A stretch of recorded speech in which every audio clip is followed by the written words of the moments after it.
안녕하세요. 지도자에 대해 이야기하는 것은 언제나 가슴 뛰는 일입니다. 지도자는 매우 특별한 단어입니다.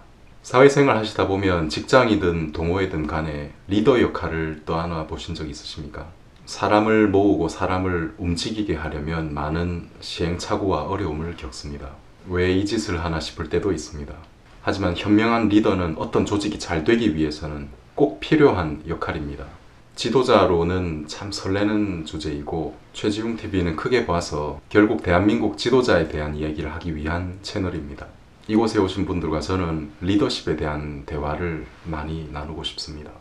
박근혜 탄핵 이후로 많은 분들의 가슴 속에 상처가 남았습니다. 아무도 치료해주지 않는 상처 때문에 가슴으로 울고 계신 분들이 그때부터 지금까지 태극기를 드셨습니다.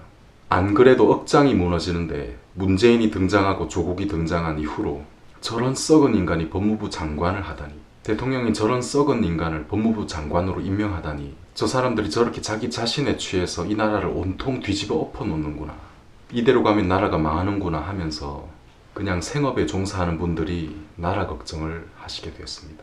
저도 비록 인생 경험은 많지 않지만 그런 상처가 오래되었습니다. 이 나라가 내가 알던 그런 나라가 아니라는 그런 상처가 오래되었습니다. 지도자는 앞선 생각을 하는 사람입니다. 그는 남들보다 반발자국 더 깊이 사유합니다. 자기 개인의 에고를 넘어서 높은 가치를 추구합니다. 그런 다음에 미래에 이렇게 되어야 한다는 구체적인 청사진을 찾아내서 그걸 사람들한테 보여줍니다. 세계적인 기업가들 중에 스티브 잡스가 특히 그랬습니다. 이 사람은 늘 미래를 말했습니다. 어떤 사람들은 과거를 말합니다. 어떤 사람들은 늘 왕년에 대해서 말합니다. 스티브 잡스는 직원들한테, 투자자들한테, 고객들한테 미래를 제시했습니다. 그 능력이 정말 탁월해서 듣는 사람으로 하여금 그만의 특별한 아우라에 빠져서 미래에 정말 그렇게 되겠구나 하는 생각을 갖게 됐습니다. 통찰력과 예지력을 갖고 있는 사람이었습니다. 미국 대통령 중에 아브라함 링컨도 그랬습니다. 링컨은 미국 건국의 아버지들이 헌법에 실어놓은 그 정신을 해석해내서 당시 자기 자신보다 훨씬 명망있고 쟁쟁한 경쟁자들과 토론했습니다. 헌법 정신에 기초해서 노예제도의 폐지와 미 연방의 보존이 각 주의 자유보다 우선한다는 점을 설득을 했고 남과 북이 통합된 미래를 제시했습니다. 저는 그렇게 생각합니다. 리더는 특정 직업을 뜻하는 것이 아닙니다. 리더는 직업이라기보다는 특징입니다. 비범한 속성입니다. 지도자는 말을 잘하는 사람이라기보다는 언어를 잘 활용하는 사람입니다. 지식이 많다기보다는 진짜 지식과 진짜 인재를 알아보는 사람입니다. 그 자신이 똑똑한 사람이라기보다는 주위에 수많은 똑똑한 사람들 중에서 누구 말을 들어야 될지를 정확히 판단할 줄 아는 사람입니다. 사람 잘 사귀는 사람이라기보다는 사람 다룰 줄 아는 사람입니다. 몸보다 마음이 부지런한 사람입니다. 어려움을 견디는 맷집이 강한 사람이라기보다는 그걸 넘어서게 하는 큰 가치의 맛을 아는 사람입니다. 우리나라 과거에 불행히도 특정 시대에 많은 사람들이, 많은 지식인들이 김일성을 위대한 지도자로 믿었습니다. 현실이지만 잘 믿어지지 않는 일입니다. 대한민국을 세우는 것이 아니라 대한민국을 싫어하는 사람들, 이 세계를 뒤집고 싶어하는 사람들이 아이러니하게도 청와대에 들어갔습니다.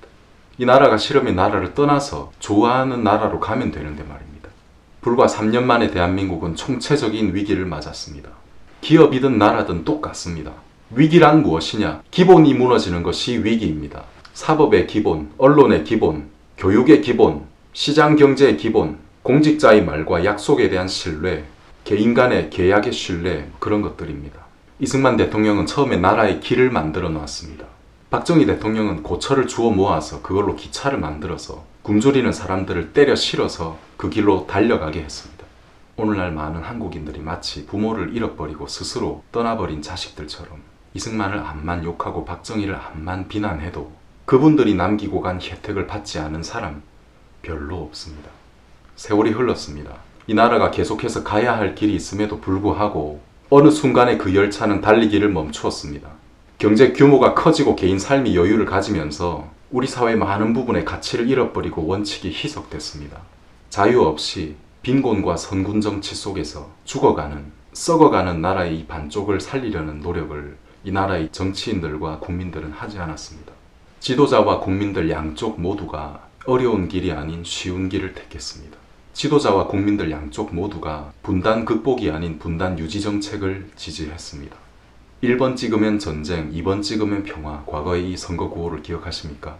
1번들은 여기에 적절히 대응 못했고 2번들은 지키지 못할 약속을 했던 것으로 드러났습니다. 여러분, 이 나라는 없어질 것입니다. 헌법이 명령하는 이 나라의 존재 목적을 잃어버렸기 때문입니다. 그래서 뭔가 다른 나라로 바뀌어질 것입니다.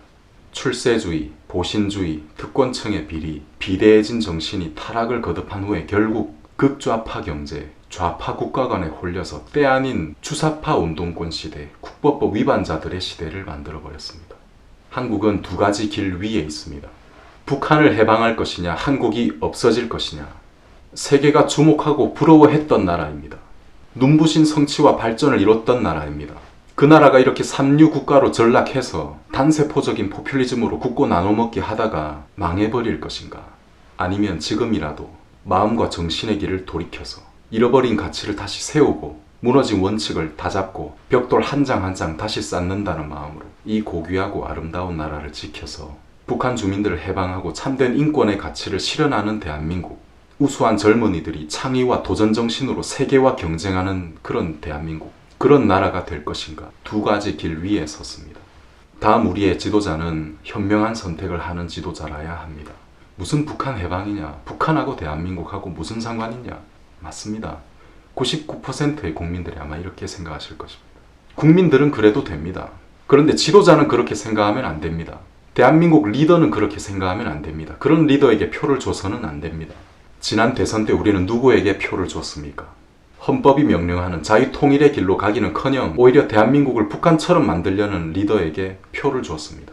한국에도 북한 보위부 같은 공수처를 설치하고 토지 공개념을 만들고 모두가 가난해지는 평등을 추구하는, 그것이 대한민국에 대한 되돌릴 수 없는 비전이자 평생의 소신이었다고 말하는 사람들이, 그런 사람들이 선택되었습니다. 그런 사람들에게 우리는 표를 줬습니다.